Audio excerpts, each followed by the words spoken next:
தென்திருப்பேரை நம்மாழ்வாரால் மங்களாசாசனம் செய்யப்பட்ட 108 திருப்பதிகளில் 86வது திருத்தலம் இது. மூலவர் மகர நெடுங்குழைக்காதர், தாயார் திருப்பேரை நாச்சியார், உற்சவர் நிகரில் முகில்வண்ணன்.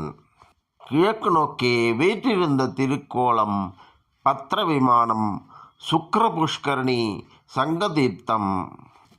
பேரை என்பதற்கு உடல் என்று பொருள். பூமி பிராட்டி இந்த திருமாலின் திருவருளால் சாபம் நீங்கி அழகிய உடல் அமைப்பை பெற்றதனால் இந்த தலத்திற்கு திருப்பேரை என்று பெயர் பெற்றது.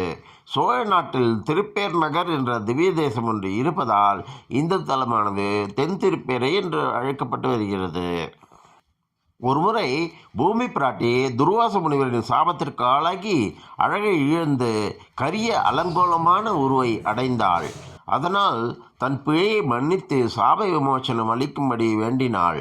அதற்கு துர்வாசர் தாமிரபரணியின் தென்கரையில் உள்ள ஹரிபதம் என்ற தலத்தின் நதியில் நீராடி அங்குள்ள பெருமாளை நினைத்து தவம் செய்து வந்தால் பாவம் தொலைந்து பழைய உருவம் கிடைக்கும் என்று விமோசனம் கூறினார்.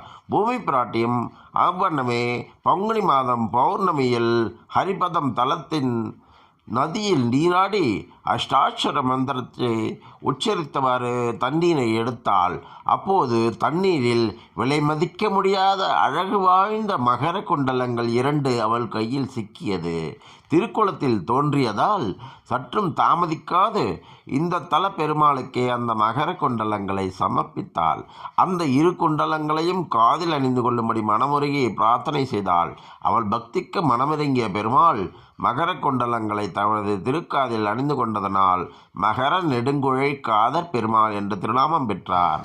குண்டலங்களோடு காட்சி தந்ததோடு பூமி தேவிக்கும் சாப விமோசனம் அளித்தார்.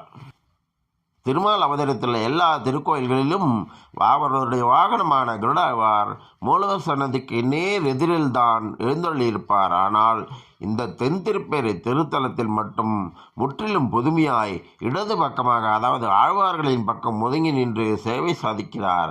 இது தமிழகத்தில் வேறு எந்த திருத்தலத்திலும் காண முடியாத ஒன்றாகும்.